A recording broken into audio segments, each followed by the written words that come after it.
कार्यपालिका के कार्य। कार्यपालिका की परिभाषाओं से कार्यपालिका की भूमिका प्रकार स्पष्ट हो जाते हैं। अर्थात कार्यपालिका राज्य की इच्छाओं को कानून के रूप में अभिव्यक्ति को लागू करने का कार्य करती है। यह कानून, नियम, योजना, नीति, संस्था आदि किसी भी रूप में हो सकते हैं। वास्तव में प्रथम दृष्टया कार्यपालिका के कार्य कम प्रतीत होते हैं, परंतु कानूनों का क्रियान्वयन व इससे जुड़े मामले अपने आप में बहुत वृहद कार्य हैं। कार्यपालिका के कार्य को बर्नार्ड ने 3 भागों में विभक्त करके बताया है। नंबर 1 है संचार। संचार वह साधन है जिसके माध्यम से किसी संगठन में व्यक्तियों को एक समान उद्देश्य की प्राप्ति हेतु परस्पर रूप से संयोजित किया जाता है। संगठन में सत्ता वह संचार है जिसे सदस्य स्वीकार करते हैं। नंबर 2 है निर्णय, डिसीजन मेकिंग।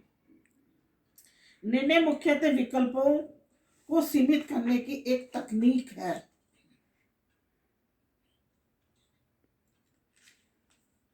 इसके अनुसार निर्णय 2 प्रकार के होते हैं।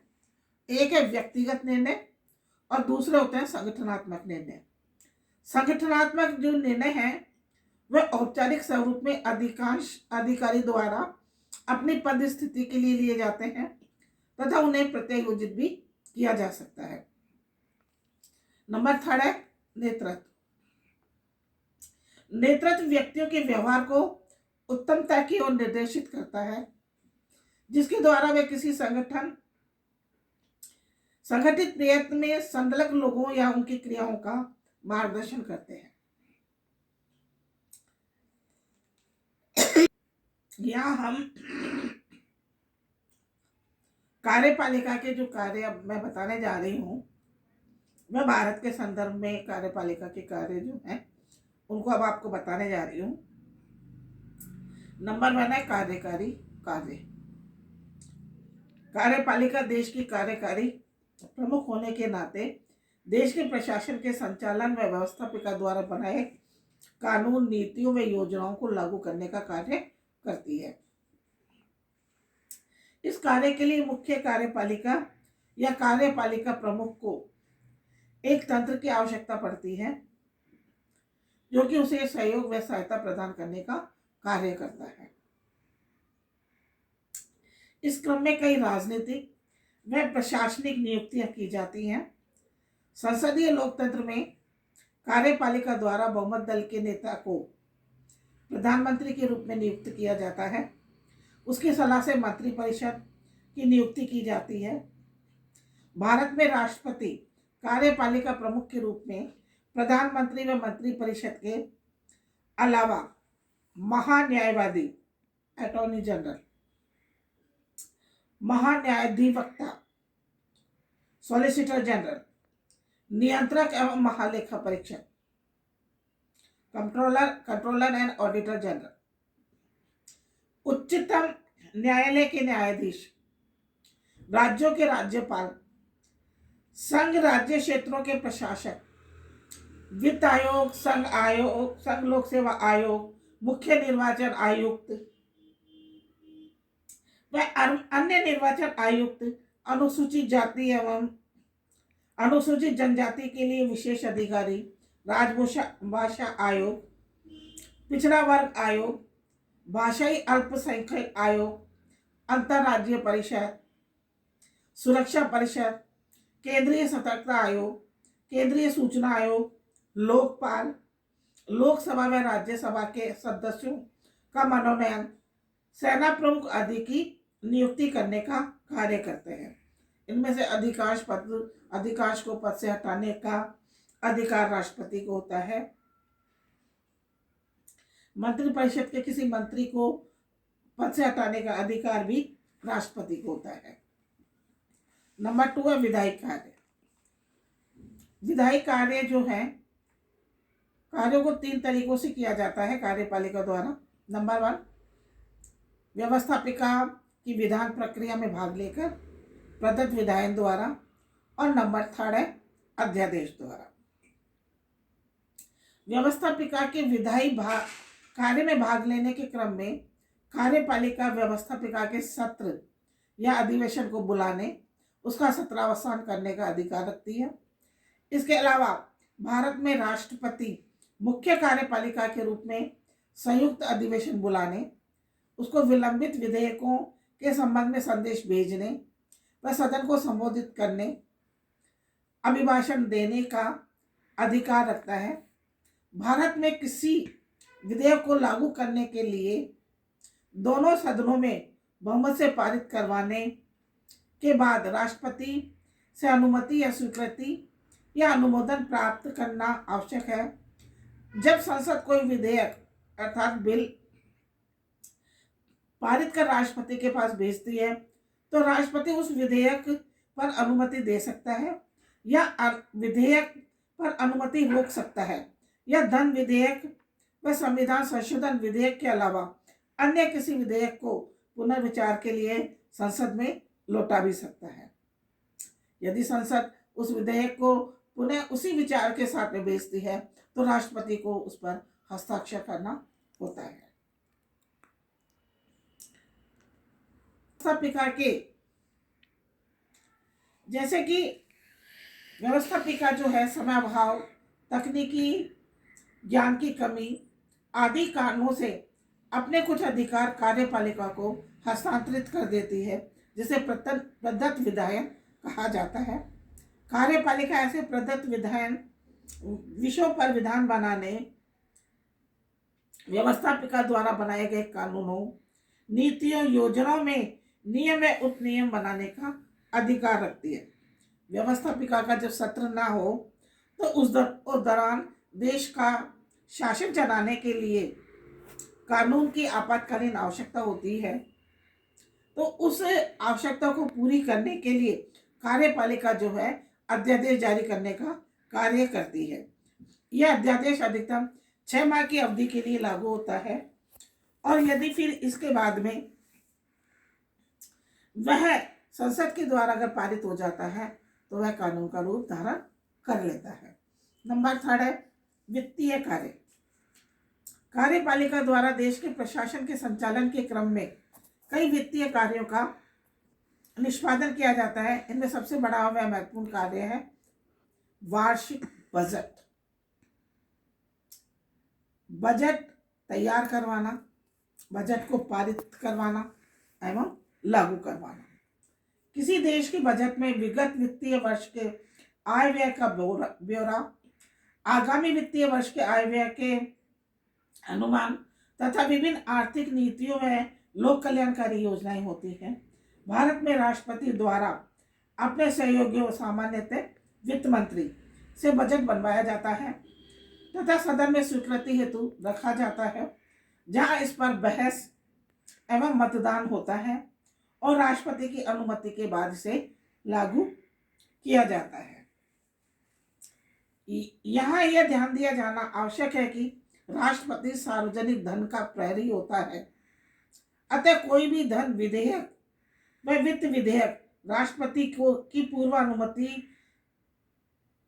के संसद में नहीं लाया जा सकता। अर्थात जब राष्ट्रपति उसकी अनुमति दे देते हैं तभी उसे संसद में पेश किया जा सकता है। साथ ही संसद से पारित होने के बाद राष्ट्रपति किसी धन विधेयक पर अनुमति से इनकार नहीं कर सकता है, क्योंकि यह विधेयक राष्ट्रपति की पूर्व अनुमति से ही संसद में पेश किया गया है। इसी प्रकार भारत की जो संचित निधि है, उस संचित निधि से किसी भी धन को निकालने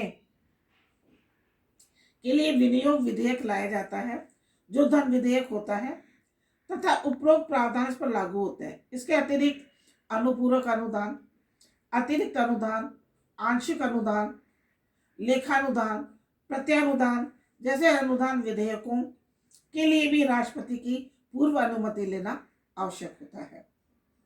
भारत में राष्ट्रपति को भारत की आकस्मिक निधि का संरक्षक बनाया गया है, अतः राष्ट्रपति किसी आकस्मिक खर्चे के लिए इसमें से अग्रिम धन देने के लिए सशक्त है, जिसे बाद में संसद में अनुमोदित करवाना आवश्यक होता है। नंबर 3 है प्रशासन पर नियंत्रण। जैसा कि लॉर्ड एक्टन ने कहा, सत्ता भ्रष्ट करती है तथा पूर्ण सत्ता पूर्ण भ्रष्ट करती है। अतः प्रशासन को स्वच्छंद एवं स्वेच्छाचारी बनने से रोकने के लिए तार्किक नियंत्रण की आवश्यकता होती है। कार्यपालिका कई उपायों द्वारा प्रशासन पर तार्किक नियंत्रण रखने का कार्य करती है। सर्वप्रथम शासन व्यवस्था को प्रभावी रूप से संचालित करने, संवैधानिक प्रावधानों के अनुसार प्रशासन के लक्ष्यों को पूरा करने तथा संबंधित राजनीतिक दल की घोषणाओं को यथार्थ रूप प्रदान करने के लिए कार्यपालिका द्वारा विभिन्न नीतियां बनाई जाती हैं। मंत्रिपरिषद द्वारा निरूपित एवं स्वीकृत ये नीतियां विभिन्न विषयों से संबंधित होती हैं, जो प्रशासन तंत्र के कार्यक्रम को निर्धारित करने का कार्य करती है। यद्यपि कानून निर्माण तथा स्वीकृति का मुख्य दायित्व व्यवस्थापिका का है, पर कानून का प्रारूप कार्यपालिका द्वारा ही निर्मित किया जाता है। व्यवस्थापिका द्वारा पारित कानून एक स्थूल प्रारूप होता है, जिसे यथार्थ रूप में क्रियान्वित करने का कार्य कार्यपालिका द्वारा किया जाता है।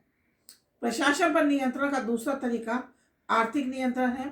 कार्यपालिका द्वारा बनाया गया बजट व्यवस्थापिका द्वारा स्वीकृत किया जाता है तथा इसे क्रियान्वित कराने व वित्तीय तंत्र पर दैनिक दंडनीय नियंत्रण रखने के लिए कार्यपालिका ही उत्तरदायी होती है। कोई भी प्रशासनिक अधिकारी बजट से बाहर जाकर व्यय नहीं कर सकता है। प्रशासन पर नियंत्रण का तीसरा उपाय नियुक्ति एवं निष्कासन है। इसके अतिरिक्त कार्यपालिका द्वारा भर्ती, पदस्थापन, नियुक्ति, प्रशिक्षण, स्थानांतरण, पदोन्नति, वेतन व पेंशन एवं लोक आचार संहिता से संबंधित नियम बनाकर प्रशासनिक अधिकारियों पर नियंत्रण स्थापित किया जाता है। नंबर 5 है आपका न्यायिक कार्य। कार्यपालिका न्यायपालिका के संचालन से संबंधित दायित्वों यथा न्यायालयों की स्थापना, न्यायाधीशों की नियुक्ति, व्यवस्थापिका द्वारा पारित महाभियोग को स्वीकृति प्रदान कर न्यायाधीशों को पद से हटाने जैसे दायित्वों के अलावा न्यायिक शक्तियां भी रखती है, जो भिन्न देशों में भिन्न भिन्न होती है। भारत में सर्वोच्च कार्यपालिका के रूप में राष्ट्रपति को यह अधिकार है कि वह न्यायालय द्वारा सिद्ध दोष ठहराए गए व्यक्ति के दंड में परिवर्तन कर सकता है। इसके लिए वो क्षमा कर सकता है। मृत्युदंड को अस्थायी तौर पर विलंबित किया जा सकता है। विशेष कारणों से दंड को कम कर सकता है, अर्थात उदाहरण के रूप में गर्भवती स्त्री के मृत्युदंड को कारावास में परिवर्तित करना है। परिहार है, इसके अंतर्गत दंडादेश की प्रकृति में परिवर्तन किए बिना सजा की मात्रा को कम किया जा सकता है। लघुकरण, इसके अंतर्गत दंड की प्रकृति में परिवर्तन कर दंड को हल्का किया जाता है। उदाहरण, मृत्युदंड को कारावास में बदलना। उपरोक्त के अतिरिक्त कार्यपालिका को सर्व क्षमा का अधिकार प्राप्त होता है। इसके अंतर्गत कार्यपालिका किसी अपराध में दोषी अनेक अपराधियों को एक साथ माफी प्रदान कर सकती है। वर्तमान में का उदाहरण हम बता सकते हैं। वर्तमान में भारत में कश्मीरी पत्थरबाजों को इसी प्रकार की माफी देने की चर्चा चल रही है। आपातकालीन कार्य, देश की कानून व्यवस्था एवं आंतरिक शांति एवं व्यवस्था को बनाए रखने के साथ साथ बाहरी आक्रमणों से देश की सुरक्षा करने की जिम्मेदारी कार्यपालिका को होती है। अतः अपनी जिम्मेदारी को पूरी करने के लिए कार्यपालिका को यदि बाहरी आक्रमण की आशंका हो या युद्ध छिड़ जाए या देश में आंतरिक अशांति फैल जाए या सशस्त्र विद्रोह के हालत पैदा हो जाए या तो वह आपातकाल की घोषणा कर सकती है। भारत में राष्ट्रपति द्वारा शुरू में 2 माह के लिए तथा संसद की स्वीकृति के बाद 6 माह के लिए आपातकाल लगाया जा सकता है तथा प्रत्येक 6 माह के लिए संसद की स्वीकृति से आपातकाल को अनिश्चित काल तक जारी रखा जा सकता है। इस दौरान मूल अधिकारों के निलंबन, राज्य की कार्यपालिकाओं को निर्देश, केंद्र राज्य वित्तीय संसाधनों का बंटवारा तथा राज्य सूची पर विधान निर्माण के आदेश राष्ट्रपति द्वारा जारी किए जा सकते हैं। भारत में अब तक 3 बार आपातकाल की घोषणा की गई है, जिसमें 26 अक्टूबर 1962 से 10 जनवरी 1968 तक चीन व पाकिस्तान से युद्ध के कारण, 3 दिसंबर 1971 से पाक युद्ध के कारण तथा इसी दौरान 25 जून 1975 से 21 मार्च 1977 तक आंतरिक अशांति के आधार पर आपातकाल की घोषणा की गई थी। सैन्य कार्यपालिका द्वारा बाह्य आक्रमणों से देश की रक्षा के लिए तथा देश में शांति स्थापित करने के लिए सैन्य कार्य किए जाते हैं। लगभग सभी देशों में सर्वोच्च कार्यपालिका को सशस्त्र सेनाओं का सर्वोच्च सेनापति बनाया जाता है तथा उसकी शक्ति पर लोकतांत्रिक देशों में व्यवस्थापिका का नियंत्रण स्थापित किया जाता है। भारत में राष्ट्रपति को सेना के अध्यक्षों की नियुक्ति, युद्ध में शांति की घोषणा तथा रक्षा बलों को अभियोजित करने का अधिकार दिया गया है। साथ ही से विधि द्वारा भी नियमित भी किया गया है। कूटनीतिक कार्य। वर्तमान में वैश्वीकृत विश्व में प्रत्येक राष्ट्र अपनी जरूरतों, आवश्यकताओं, लाभ के लिए एवं शांति व्यवस्था के लिए अन्य राष्ट्रों पर निर्भर है। अतः प्रशासन के कार्यों में यह भी एक महत्वपूर्ण कार्य के रूप में होता है। कूटनीतिक संबंधों के लिए कार्यपालिका द्वारा विभिन्न देशों के साथ सामाजिक, आर्थिक, राजनीतिक, सामरिक व सांस्कृतिक मामलों पर संधियां व समझौते किए जाते हैं और उनके अनुसार अन्य देशों में उच्चायुक्त, राष्ट्रमंडल देशों में व राजदूत अन्य देशों में देश के प्रतिनिधि के रूप में नियुक्त किए जाते हैं। इस प्रकार देश की कार्यपालिका विभिन्न अंतर्राष्ट्रीय संगठनों के सम्मेलनों व विभिन्न अंतर्राष्ट्रीय मंचों पर देश का प्रतिनिधित्व करती है एवं कूटनीतिक संबंध स्थापित करती है। राजनीतिक कार्य। राजनीतिक कार्यपालिका देश की जनता का प्रतिनिधित्व करती है तथा अधिक से अधिक जन समर्थन प्राप्त करने के लिए जन कल्याण के लिए लगातार प्रयास करती है। विभिन्न मुद्दों को उठाना, व्यवस्थापिका को से अवगत कराना, विभिन्न आवश्यक विषयों पर कानून में योजनाएं पारित करवाना, जन समस्याओं की सुनवाई कर और उनका निराकरण, जन कल्याण को सुनिश्चित करने के लिए आवश्यकतानुसार नीतियों, योजनाओं व कार्यक्रम बनवाना तथा लागू करवाना आदि अनेक कार्य कार्यपालिका के राजनीतिक कार्यों में शामिल है। अंतिम जो इसका कार्य है वो विविध कार्य है। विविध कार्यों के अंतर्गत संघ व संसद सचिवालय में सेवा देने वाले कार्मिकों की भर्ती करना है, सेवा शर्तों को तैयार करना है, देश में अनुसूचित क्षेत्रों की पहचान कर उन्हें अनुसूचित क्षेत्र घोषित करना है, अनुसूचित जाति व अनुसूचित जनजाति की सूची तैयार करवाना है, किसी जाति को उपरोक्त सूची में शामिल करना या बाहर करवाना है, अनुसूचित क्षेत्रों के कल्याण के लिए विशेष प्रावधान करना है, विभिन्न जातीय आयोगों, राजभाषा आयोग, विधि आयोग, अंतर्राज्यीय परिषद का गठन करना। उपरोक्त वर्णन से निष्कर्ष निकाला जाता है कि कार्यपालिका किसी परिवार के मुखिया की तरह अपने अधीनस्थों का पर्यवेक्षण, निरीक्षण, नियंत्रण, निर्देशन व संरक्षण करने का कार्य करती है।